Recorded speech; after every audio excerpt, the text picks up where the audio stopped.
Top 10 Tips to Pleasure Your Email List. Chapter 1, Consistency. Consistency is a priority when nurturing a relationship with your list. If you lack consistency, this can be a turnoff to your list, and they will usually opt out when this occurs. You may be curious about what I mean by consistency. Well, let me explain. If you are sending an email message a week that provides valuable content that your list enjoys reading, and you send information about a new product or service maybe once every other week, this is called consistency. Your readers know what to expect. They don't mind receiving the occasional offer because the value that you provide them the rest of the time is amazing. Therefore, they are more likely to stay subscribed to your list. And not only this, but they will also be more likely to purchase your products as well. Here is a problem that a lot of new email marketers make when they start contacting their lists. First, they lack consistency. One week they provide great, valuable content. The next week they just send out emails about all different offers. Think about this for a moment as a consumer. How would you feel if the list you signed up for started out offering all this great content, and then all of a sudden all they were doing was trying to sell you on something else? How would you feel? You would probably feel a number of things.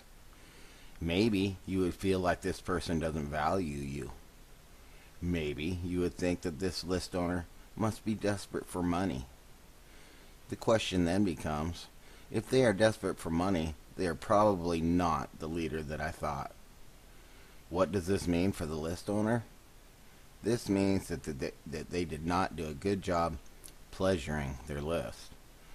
What ultimately happens is the list owner will end up spending more and more time trying to find new people to add to their list, instead of having the list come to them. When you develop consistency in your list, and in what you provide to your readers, your list will begin to grow and the sales will begin to come in. The key to doing this is to remain consistent.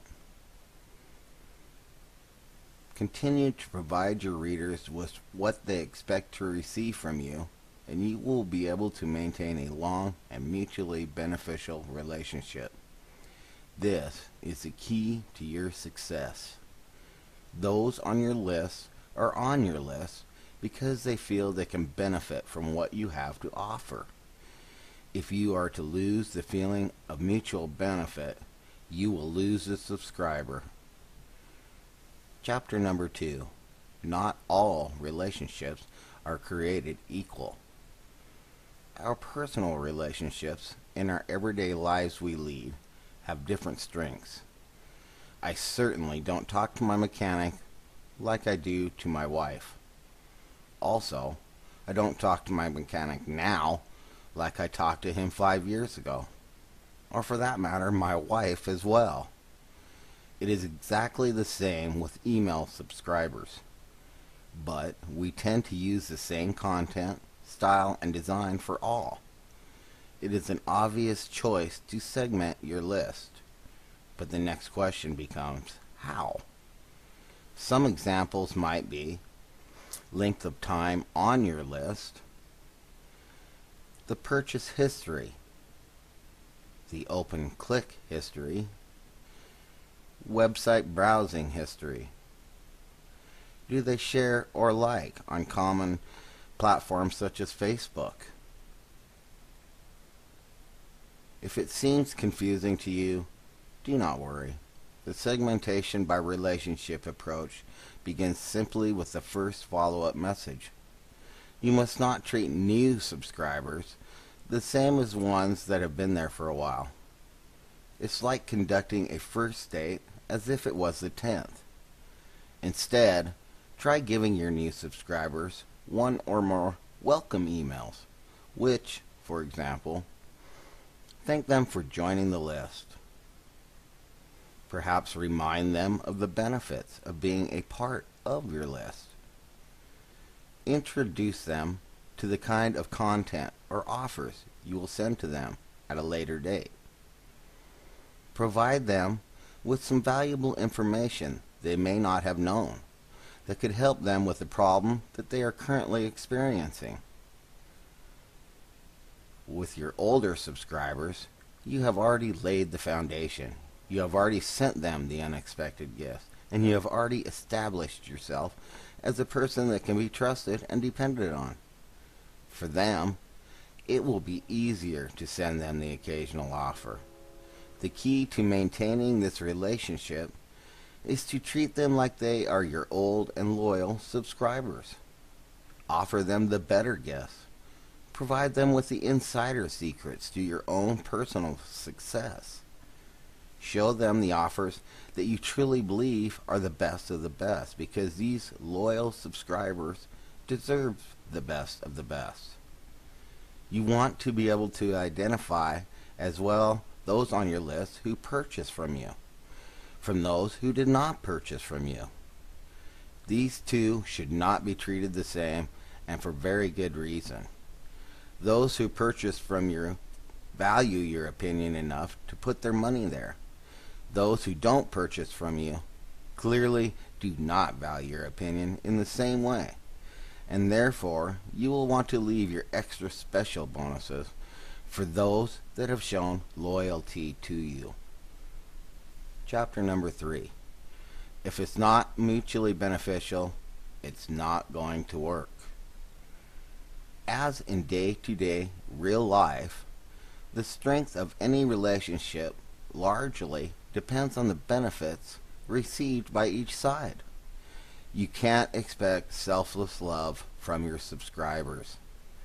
Email marketing is a value exchange. The subscriber gives you an email address and attention, and in return, you deliver value to them, either through useful, timely, and entertaining content, or with relevant offers and promotions. If subscribers don't get enough value out of this relationship, they will either unsubscribe or just plain ignore you. There's nothing revolutionary here. However, many of us play lip service to this concept, but our obsession with technology and numbers lead us to lose sight of the fact that our subscribers are people with human needs and wants. And we're often hitting a targeting glass ceiling. We look to squeeze a few percentage points increases to opens, clicks, and or conversions by fiddling with subject lines or refining the offer or topic or content in our standard broadcast emails. The most important thing gets lost somewhere in the midst of all that. The important thing being that email marketing is relationship marketing. And as much as you want to ensure that you are building your list, it must be the right way. You want to ensure that your relationship with your list is mutually beneficial. What this means is that you are giving something back to them in exchange for them reading your emails. The days of mass email marketing to purchased lists are well behind us.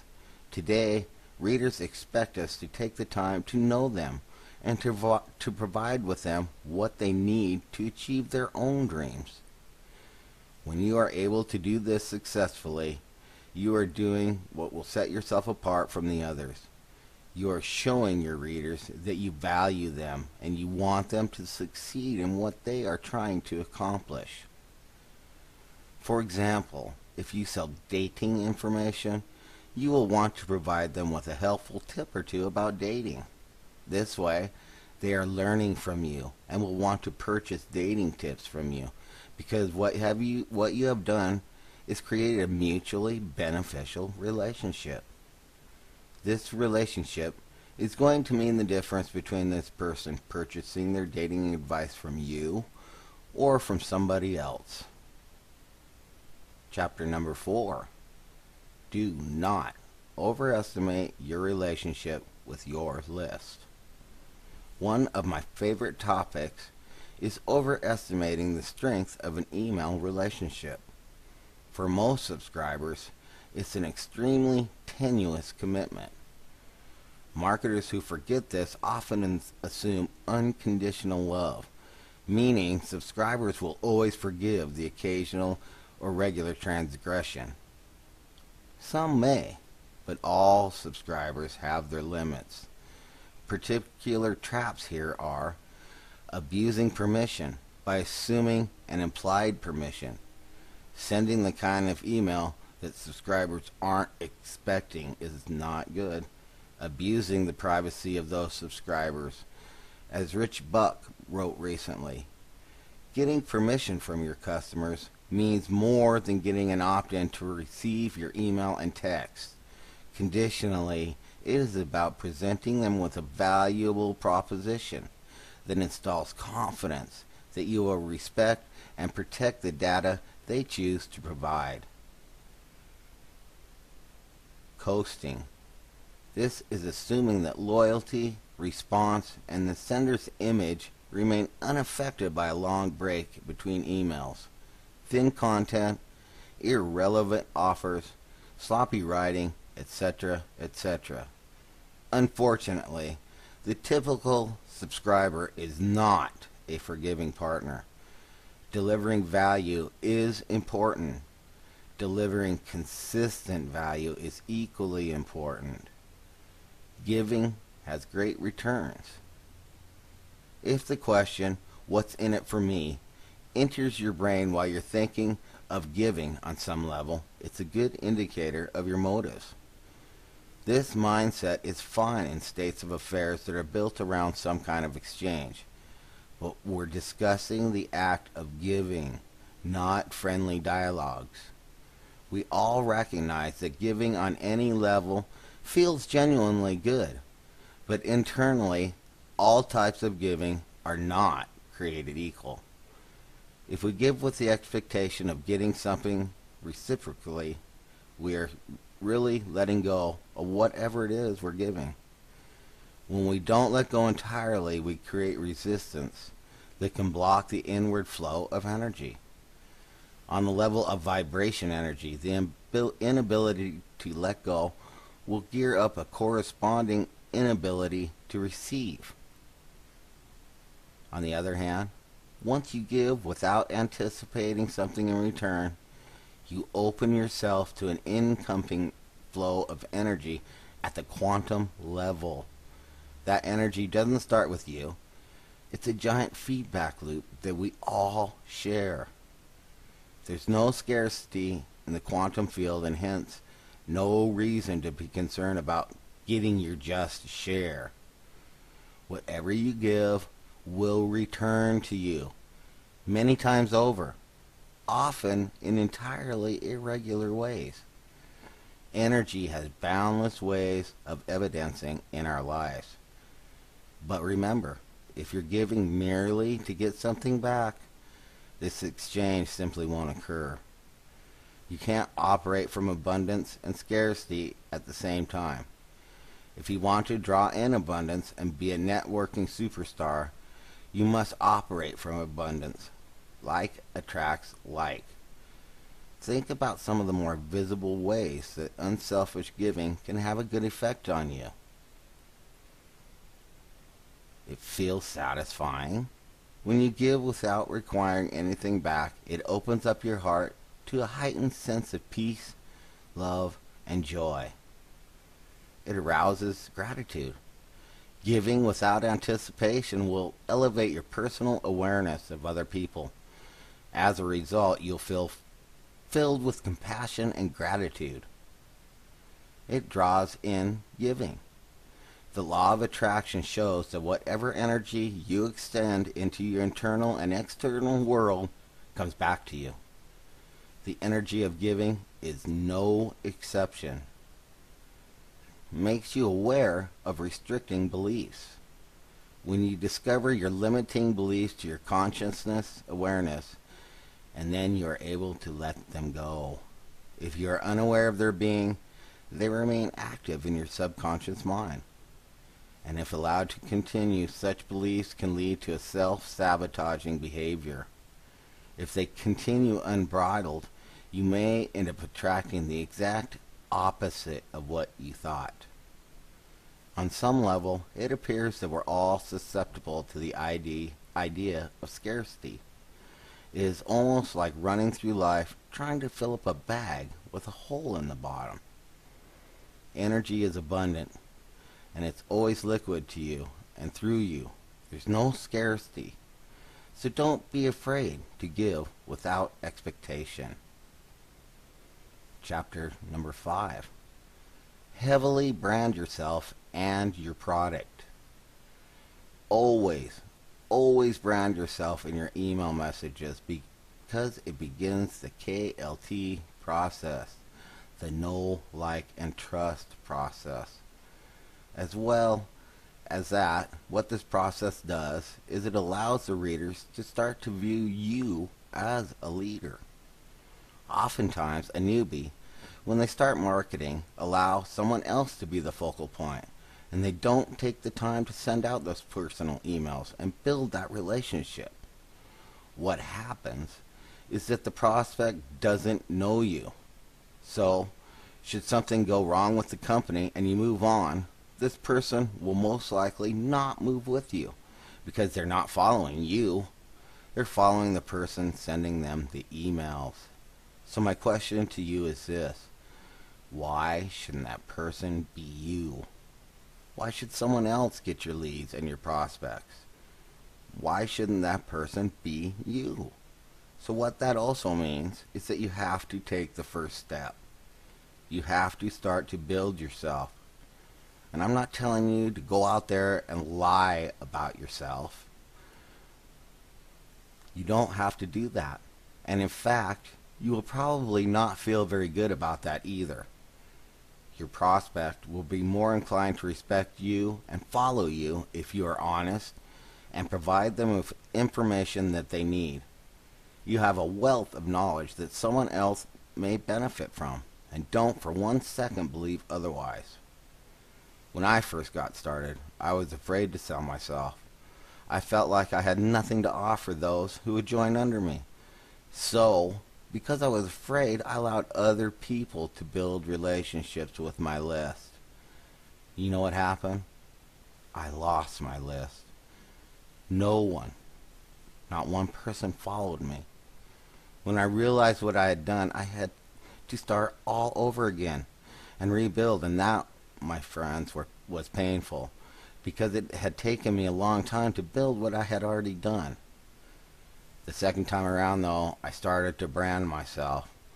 I talked to them about the mistakes I made and about the things I had been doing. I shared about some of my experiences. I started to receive emails asking for advice because it turned out some of the people on my list were in need of the knowledge I really hadn't even realized I had. As I started teaching from my experiences, my list began to grow. I was building my reputation and building my list. Those who were on my list learned to value and appreciate what I could offer them and who I was as a person. More and more people began to purchase my products because I would talk about my products and how they helped me. And basically, I wasn't selling my products, I was selling my experiences and myself. It began to be clear to me that my struggles had helped to create the person that I was today. And that made me a more powerful leader because there were other people around that were going the same or similar struggles, and they needed answers as well. I was able to provide those answers, and my brand was born. And with that, my life changed forever. Now listen, this can and should be you. You simply don't have to allow someone else to brand themselves with your leads. You do it. If you have not yet started to do so, I would highly recommend setting up a free blog and setting up an autoresponder. If you are in a network marketing company, create a blog about yourself and your company. Stop right now funneling your leads through their system. Funnel them through your own. The same goes if you are an affiliate marketer. Funnel them through your own. Keep contact with them. And if they want to know more about your product, they will opt in on your company site. But first and foremost, they are now your leads, and they should opt into your autoresponder first. This is about you, and the more you work on branding yourself and your product, the better your chances of long-term success become. Also, if things don't work out with the company you are with, you will still have your list. They will know you, they will respect you, and believe me, they will follow you. This, my friends, is money in the bank.